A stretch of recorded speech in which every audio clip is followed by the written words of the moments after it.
On January 8, 1982, the largest company in the world and the United States government reached an agreement ending a case that had spanned nearly a decade and cost $500 million. Harold Greene had presided over the case, and for a moment, he was one of the most famous judges in the country. But when asked about his greatest achievements, the AT&T trial was never at the top of the list. He took the most pride in championing civil rights and defending the individual. Yet many Americans don't associate his name with the progress he brought about in those areas. Because of the work that he did and the dedication that he gave to it, did infinitely more to promote civil rights than people were aware of. He was committed to helping people who faced disadvantages, prejudice. He didn't have a peer in terms of intellectual power. And it really surprised me later on in life when accolades and things started coming in, because we had conceptions that he was involved in big things, but it was never something that affected who he was as a person. I think he had ambition to do very well. I'm sure it was instilled in him by his family, but I think also by the circumstances. He certainly did not have it easy in the early years.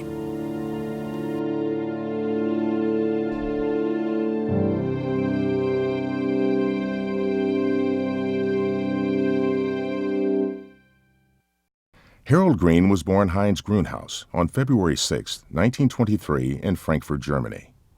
He was the only child of Jewish parents Irving and Edith, owners of a small jewelry shop in the city of Stettin. Hitler and the Nazi Party seized power when Harold was 10 years old. Life for German Jews deteriorated. Harold never mentioned Germany to me, or his life there, or his departure from Germany, or how he got out, or anything like that. In the fall of 1938, the family was deported to Poland by the Gestapo.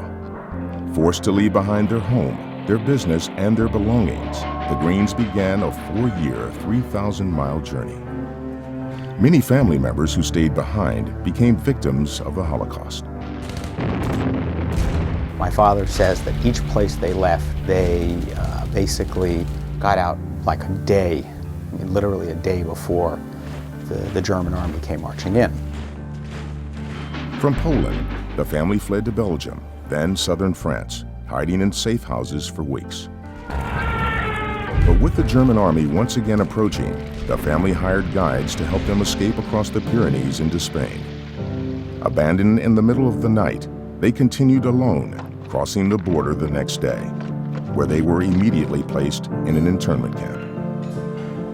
Harold's parents were quickly released, but he remained in the camp for nearly a year before reuniting with them in New York City.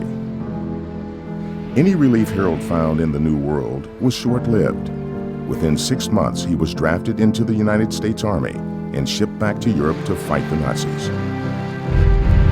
His fluent German made him valuable to the intelligence corps, where he interrogated German POWs involved in war crimes. When the war ended, Harold married Evelyn Schroer in Washington, D.C. Between both of them being attractive and both of them being smart and both of them being young and together, things just fell into place.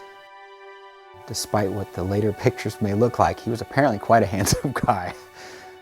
Like thousands of other returning soldiers, Harold Greene took advantage of the GI Bill and enrolled in George Washington University, earning both an undergraduate and a law degree in less than 5 years. He would make statements to the effect that you want to get a good education because they can't take that away from you. Graduating at the top of his law class won Greene a clerkship for Judge Bennett Champ Clark on the U.S. Court of Appeals. A year later, he joined the Justice Department as an assistant U.S. attorney. His mentor was a young lawyer named John Warner. It was an extraordinary opportunity for a young lawyer in those days. I kept close association with a number of colleagues that I'd gone through law school that were in the law firms. If they were lucky, they carried a briefcase of one of their partners and maybe 2 or 3 trials a year. Harold Greene and I would do 2 or 3 trials a week. Greene's cases at the Court of General Sessions convinced him that Washington's criminal justice system was in need of serious reform. Much needed to be done to help those who had run afoul of the law to gain adequate representation and to have full due process. Greene's hard work at justice earned him the opportunity to argue a case before the Supreme Court, making him one of the only assistant U.S. attorneys to do so. Mr. Greene, the Chief Justice, please the court. In the context of this case, after Greene presented his argument, he was relieved to hear Justice Frankfurter reiterate his key points. But the feeling was fleeting. If that is your argument, said the justice, there is no need to continue. Greene lost Carroll versus U.S. 9-0. That we, the Negro citizens. That same year, 1957, Dr. Martin Luther King Jr. was named president of the Southern Christian Leadership Conference, a new force in the emerging civil rights movement. All in favor, let it be known by standing on your feet. He was determined to raise public awareness of the plight of Southern blacks. Most African Americans alive today, unfortunately, do not remember what it was like to be told you got to drink water from separate fountains, or you can't go to this restaurant. You really had a caste system there that was enforced by law. That is, blacks couldn't stay at hotels, couldn't eat in restaurants unless they ate in black restaurants. Blacks only. Separate doors into the same store sometimes. It was pretty profound, and you feel very, very, very much like a second-class citizen when they do that to you.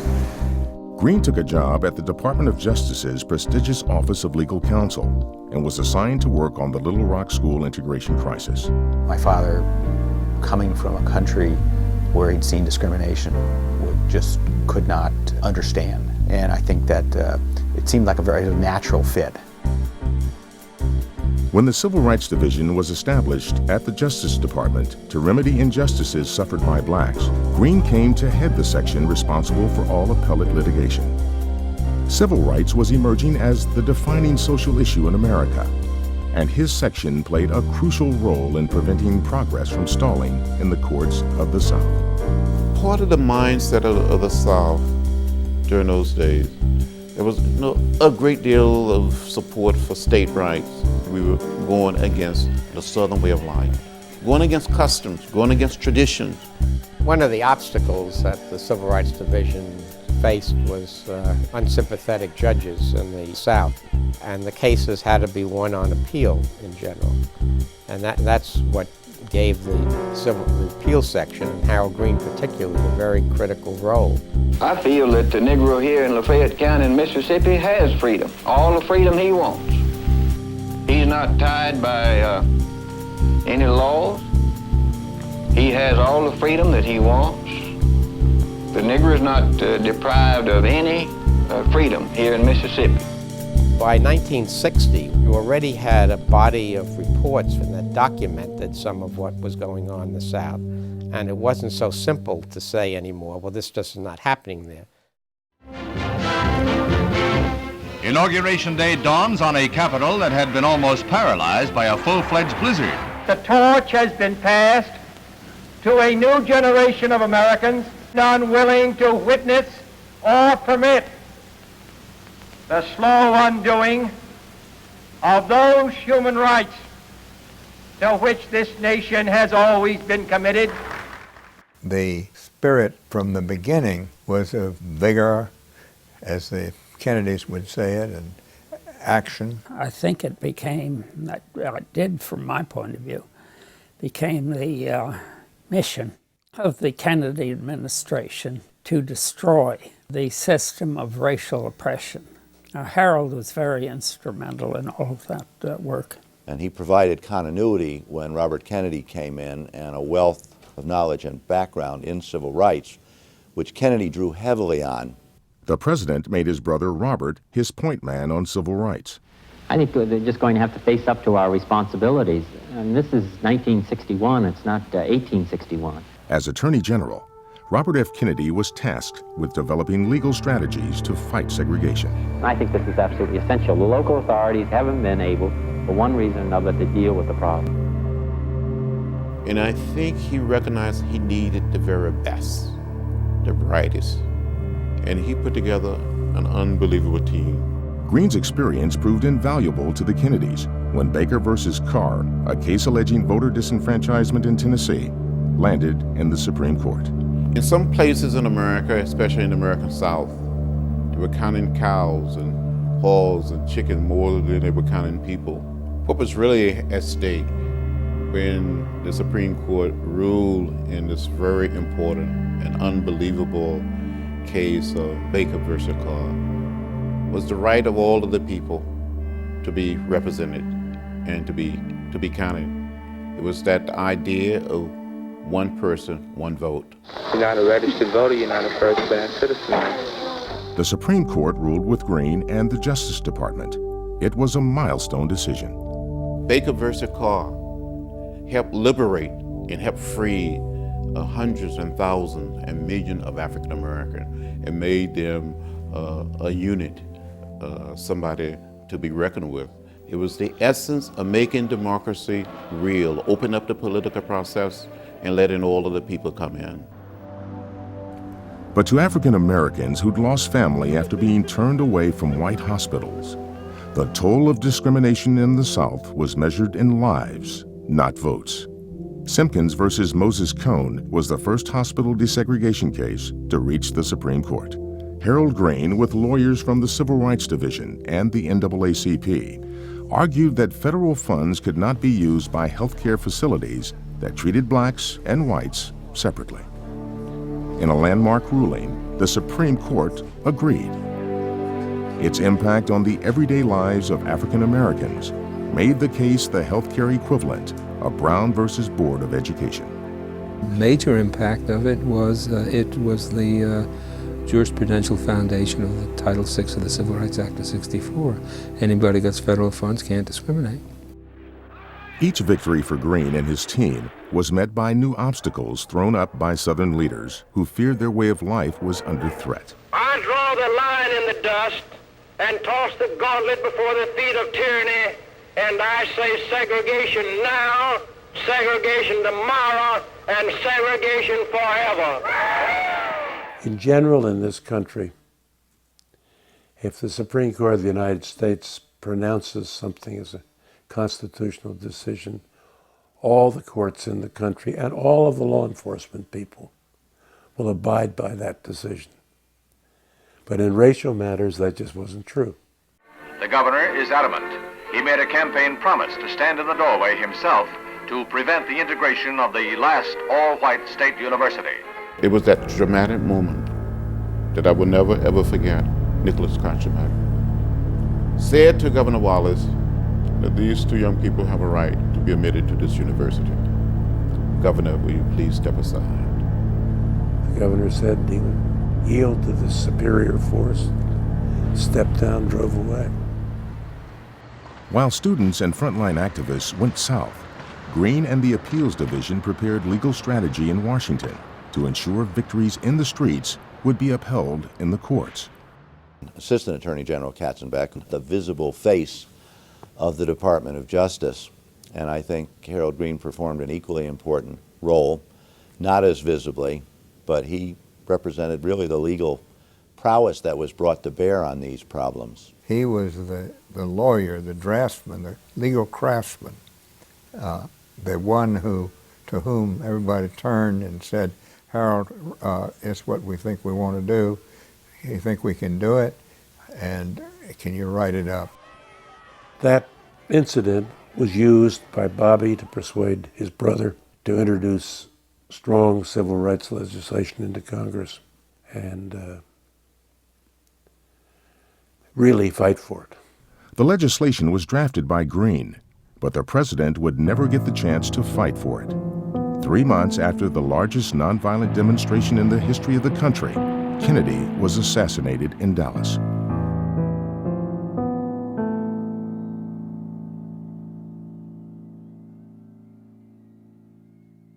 Uncertain of Johnson's commitment to the movement, many feared the new civil rights were now in jeopardy.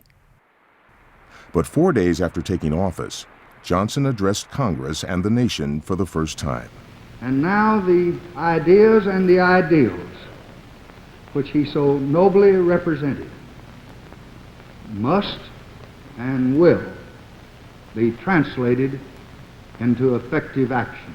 The new president committed himself to making racial discrimination in public places illegal. And above all, the dream of equal rights for all Americans, whatever their race or color. His challenge would be overcoming the filibuster used routinely by Southern senators to block civil rights legislation.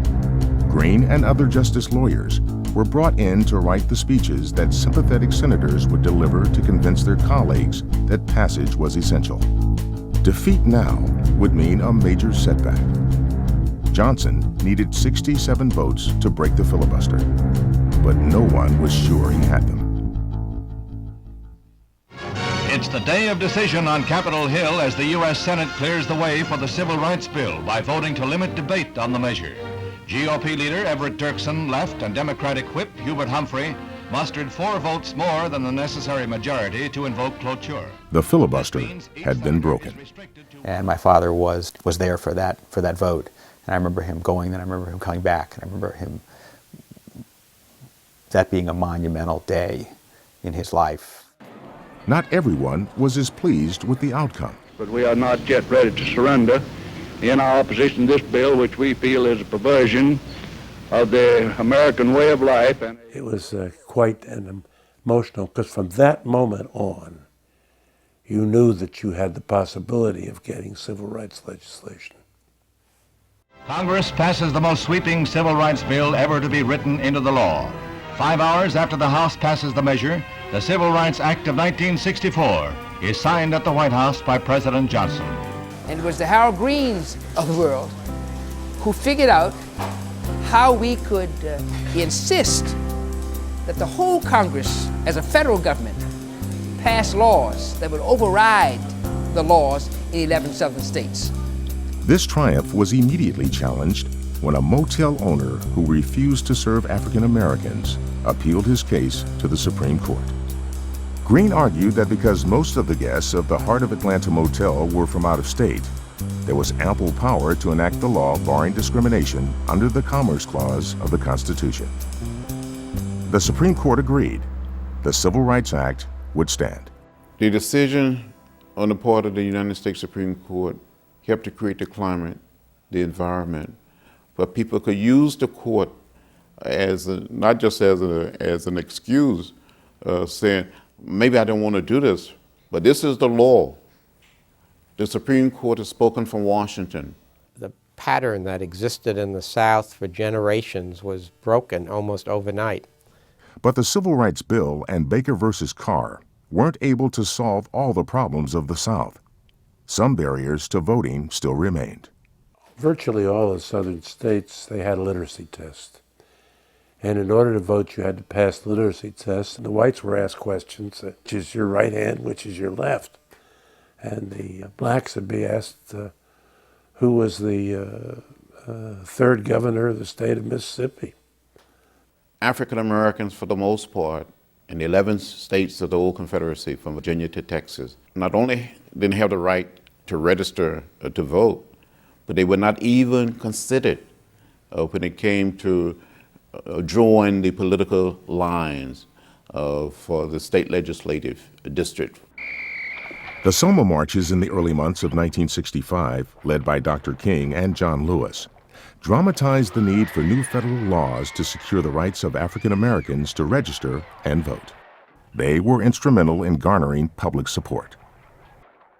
And any claim that was made that there was voting discrimination were always denied. I mean, the senator from the state would get up and say, well, I know in my state, anybody who wants to come and vote, they can come and vote.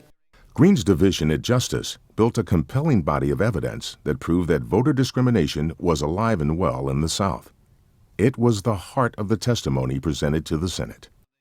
Well-prepared testimony was so crucial because you were dealing with something quite controversial with a lot of opposition. Any weakness in your position would be exploited by the other side. So it was very, very important to be very precise and very careful and have much more information than the other side did. In many respects, the best testimony that I've ever given before any committee at any time was testimony on the Voting Rights Act. Harold had prepared that testimony. The testimony was very, very dramatically done. It was testimony which began by simply describing the problems in one county and one state of getting people registered to vote.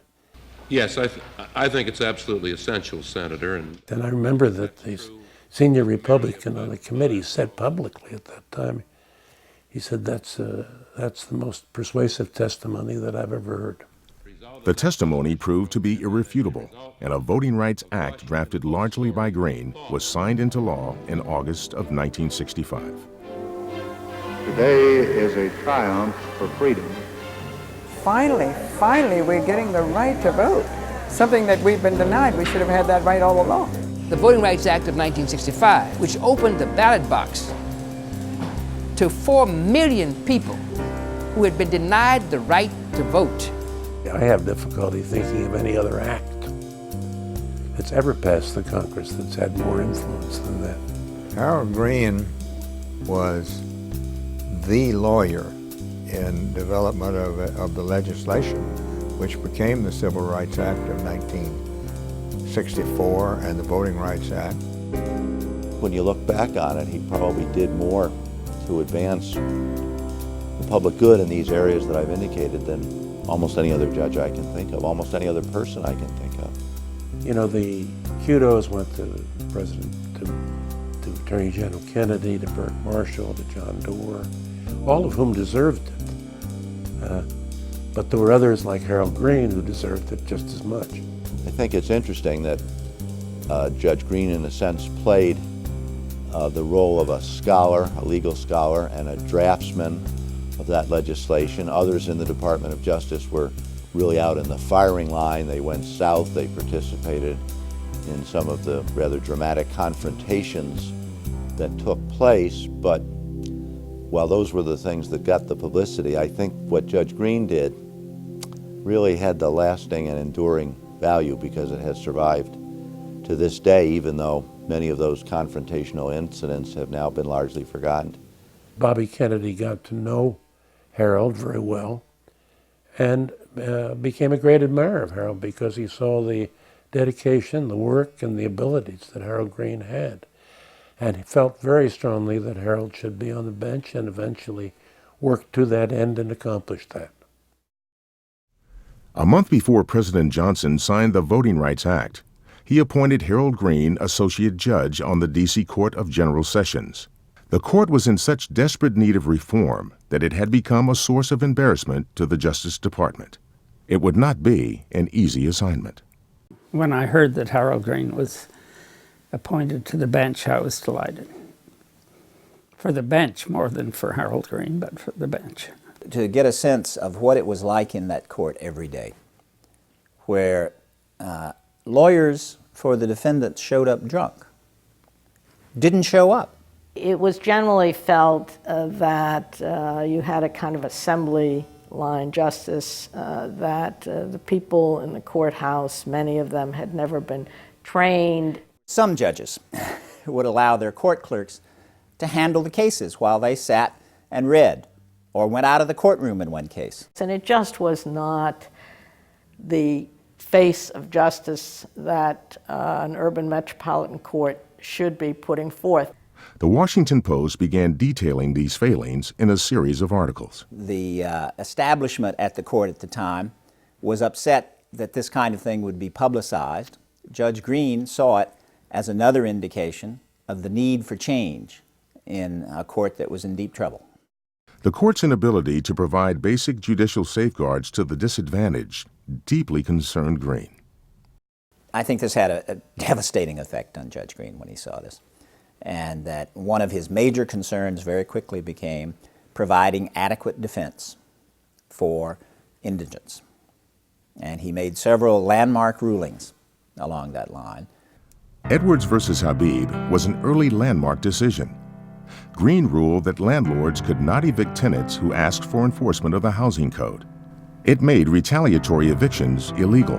He wrote a 20-page constitutional decision which really changed the law with respect to tenants' rights. And I checked some years ago, and it was being taught in the law schools.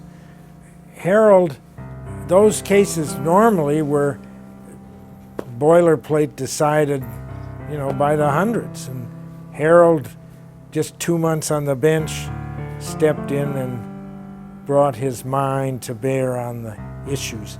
By the end of his first year, Greene had written more opinions than the court's 14 other judges combined. With increasing press scrutiny of the court, pressure built for reform. New leadership was needed, and President Johnson promoted him to Chief Judge. 10 years after starting his legal career at the Court of General Sessions, Greene was back, but now in a position to effect real change. He took the lawyers on, head on, in the courtroom, the ones who were incompetent. He, as I recall, dismissed several of them. He made this a front-page issue. Greene dramatically improved the court. He arranged a federal payment system to ensure professional representation of the indigent. He made it more difficult for defendants to seek out lenient judges. And by hiring more judges and lengthening their workday, Greene cut the time from arrest to trial in half. I think Harold Greene came to that court as a quiet revolutionary and was quite successful in being able to persistently, calmly, but always in a thoughtful way, bring change to that court and make people see that it had to be changed. This is a CBS News special report, the death of Dr. Martin Luther King, Jr. He was standing on the veranda outside his room when the bullet hit. Police were on the scene almost immediately, but the assassin is still at large, according to the latest word. We turned the radio on so we could get the news, and immediately we heard that Dr. King had died. Well, people were just devastated. There was a lot of anger and a feeling of frustration that they had killed the Prince of Peace. And then the next thing you hear, that sorrow turns to anger. The latest report of trouble comes from Washington, D.C., where stores along a 6-block area were broken into late this evening. But I remember that incident very well. I was flying in from New York. The pilot said, "Ladies and gentlemen, look down. The city is burning." And far across the city, the fires cast a smoke screen in the trouble areas, adults, children coughing and covering their faces trying to escape. There were riots in nearly every major city across America in what Newsweek called the most widespread spasm of racial disorder in the country's history, and no city was hit harder than Washington, D.C. The president rushed in over 11,000 federal troops in an attempt to restore order. A lot of people got caught up in the mass hysteria that broke out after the death of Dr. King. The district was basically under armed guard at the time. There were troops all over the city. 750 people have been arrested, most for looting. The phone rang and I went down and Harold said, "John, I'm faced with a tough problem. Would you come and help me?" He said, "I have hundreds of people locked up in Griffith Stadium." The actual number of arrested would total over 4,000. The court was at a moment of crisis. Greene was faced with a tough choice. He could speed up the judicial process by holding mass arraignments, or he could protect individual rights, but threaten to overwhelm the court and the patience of the public. Judges in other cities opted for mass arraignments, but Greene sought a more just solution. At 2 a.m., he ordered the courts to remain open 24 hours a day. This had never happened before. Judge Greene vowed that the court would remain open as long as it was necessary to process all the thousands of people who were arrested. And the courts did literally run 24 hours a day for about 4 or 5 days, as I recall it. And everybody got due process. And that was a tremendous achievement.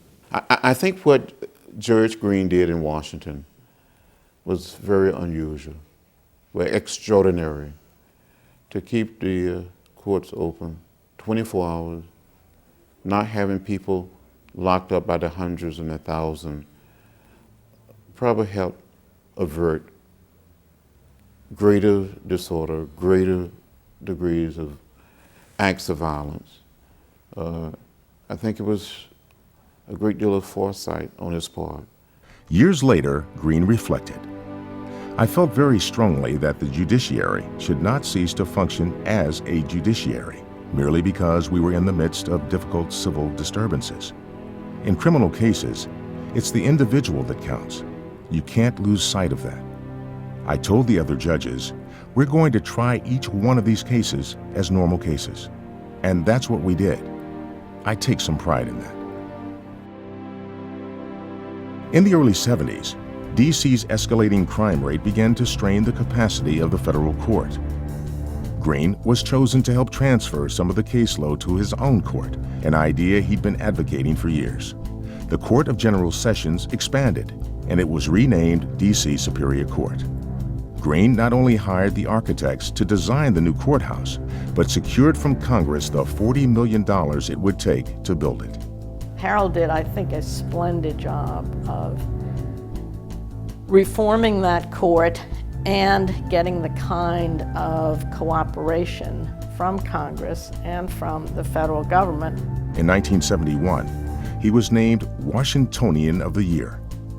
Washingtonian magazine wrote, Harold Greene has untangled many of the knots strangling the district's judicial system and has done much to revive the constitutional spirit basic to our legal system. The reforming of the Superior Court and being on the Superior Court were was what he considered the most rewarding time. By 1978, construction of the court building was complete. 6 weeks after moving in, President Carter appointed Greene to the federal bench. On his first day, he inherited the largest antitrust case in history, United States versus American Telephone and Telegraph. Let's start with AT&T, the parent company which coordinates the activities and policies of all the companies in the system. I mean, in some ways, Harold Greene was so made for that job that it's almost a case of if there hadn't been an AT&T case, you know, they would have had to invent one for him. Here was a case that was brought to break up the largest corporation in the world. It was as large as General Motors, General Electric, IBM, Xerox, all combined. The AT&T trial was, perhaps still is, the biggest case ever tried. And the stakes were huge. The largest company in the world, the United States government. I mean, it doesn't get better than that. The Justice Department had filed suit in 1974, but after a 4-year discovery phase, there was still no end in sight. Greene was faced with an enormous task. Before him lay millions of documents detailing 8 decades of communication law. It would demand a keen understanding of the technical intricacies of a rapidly evolving industry. That gives us the circuit that makes it possible for Mrs. Gardner to pick up her phone and call to a friend across town. I have a good friend, also an antitrust lawyer, who happened to be the backdoor neighbor of Judge Greene. Shortly after Judge Greene was given the AT&T case, he saw him in the backyard and said to him, you know, Harold, you're going to be living with this case for the rest of your life. It's a killer, and you'll never get it tried. And Judge Greene sort of smiled and said, this is not going to be a problem. This case will be tried. You watch. It was the Justice Department's third attempt to break up the telephone giant. Since the turn of the century, AT&T had successfully argued the need for one policy, one system providing universal service. AT&T claimed the telephone network was a natural monopoly because multiple companies with separate lines using different standards made little sense. Customers from one company would be unable to call customers from another company. This unique arrangement earned AT&T tens of billions of dollars over the next 60 years. Other companies looked on in envy. Monopoly is always kind of stuck in the craw of the American body politic. It just somehow it's never struck Americans as right. So while AT&T was delivering good service and in its mind keeping up its end of the bargain, there were always suspicions. By the 1970s, emerging technologies made it possible for other companies to handle long-distance service. Justice took the position that AT&T's monopoly could no longer be justified and challenged its legality by filing suit against it in 1974. AT&T remained confident. They went into the case thinking that the charges that had been brought against them were, I won't say ridiculous, but close to ridiculous. Look, we promised you we'd provide you, the American people, the best telephone service in the world, the cheapest telephone service in the world, and it would be constantly improving. And we did, and we do. Well, why would you want to upset this? Your phones are ready, Mrs. Gardner. Right now, you can call anywhere in the world if you want to. It's so nice to have a telephone. The people from AT&T who claimed that they provided a wonderful service and should not have been turned upon have half a point anyway. They did provide a great telephone system. As to the other aspect of it, many of us thought that they had abused it and that they had done things inappropriately and they had improperly prevented competition where competition should have been permitted to exist.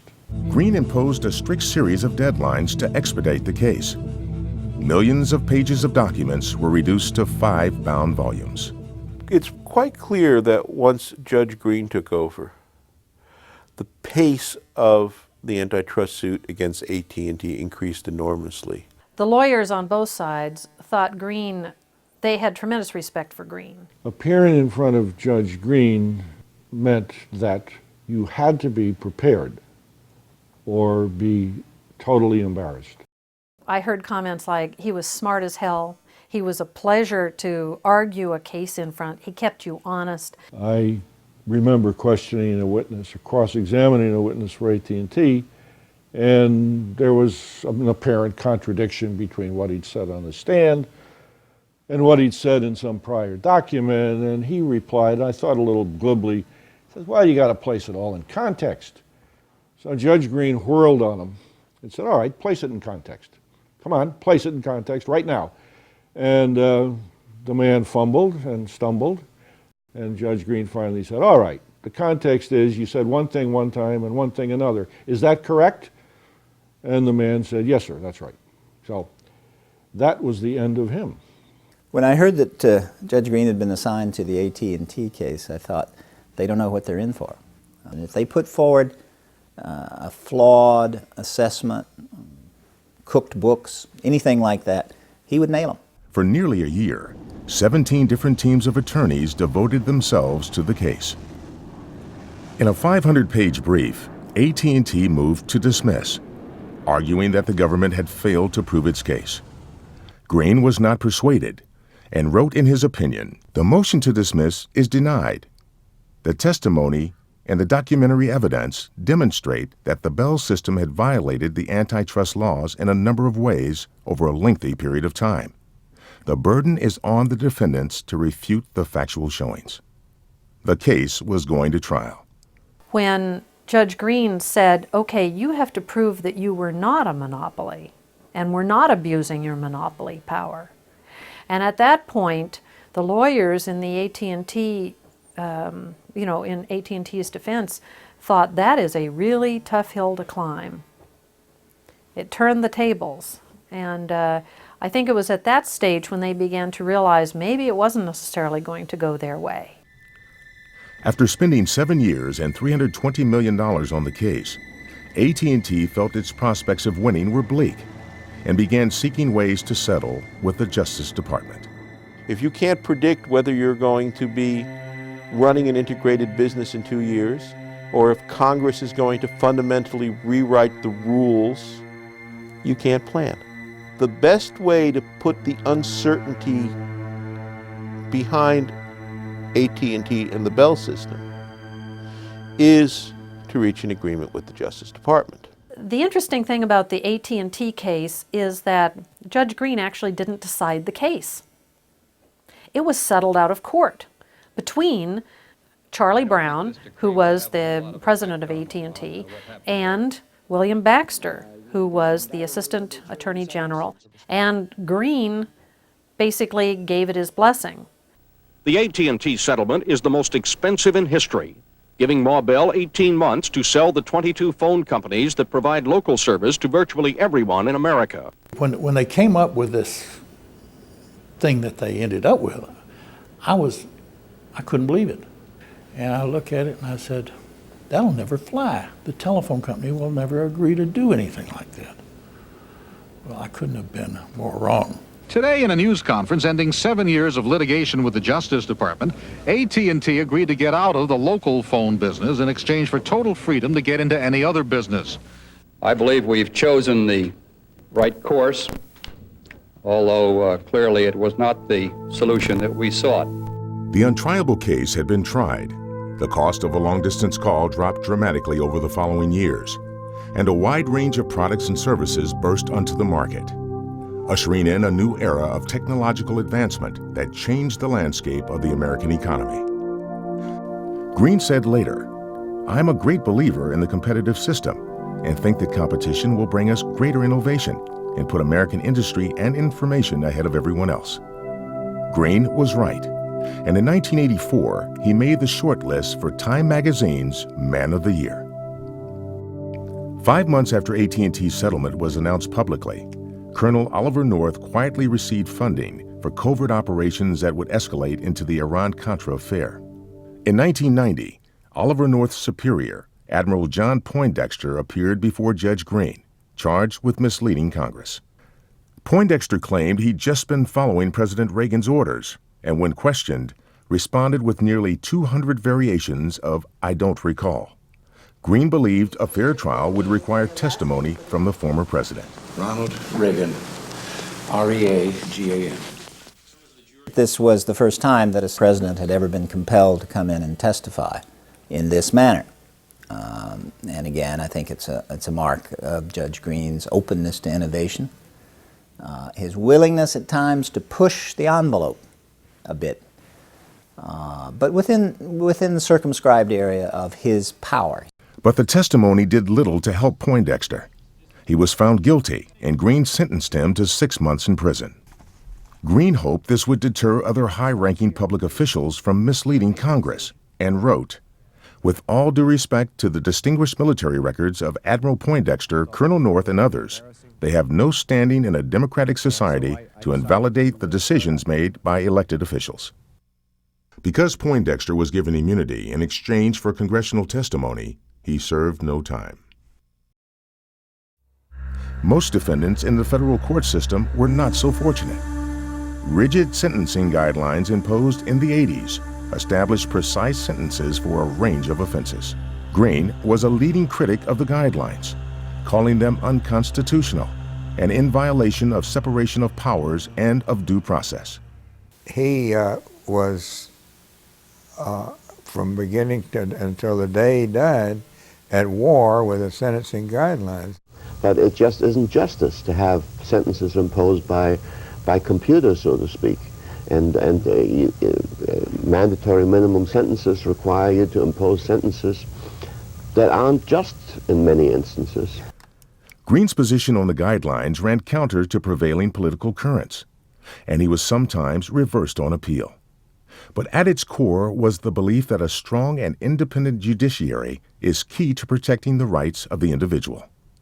But I think it's inevitable that a man who went through the experiences that he did would come out of them with a deep, deep concern for the rights of individuals, for equality, for racial fairness, racial tolerance.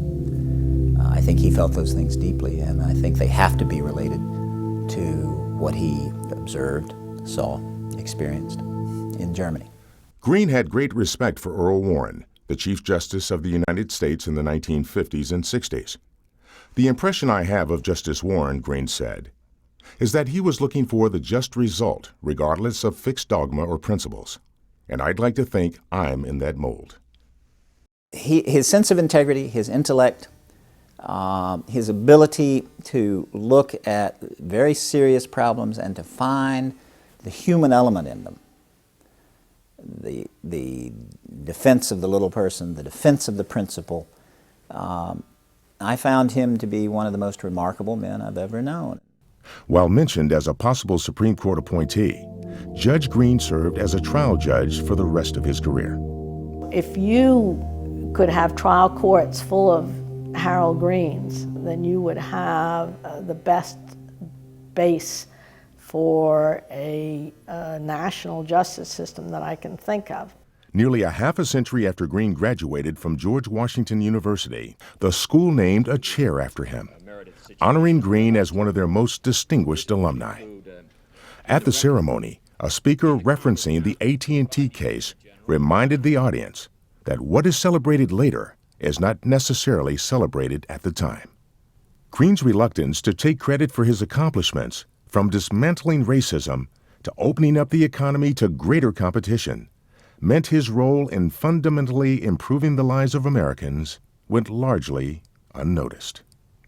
He was a citizen, a soldier, a lawyer, and a judge, because I think that that sums up his career and gives you a very good idea of the many different roles that he played during his lifetime, successfully at all of them. The most important thing that has been achieved in the law in our generation is desegregation, and his role in that was enormous.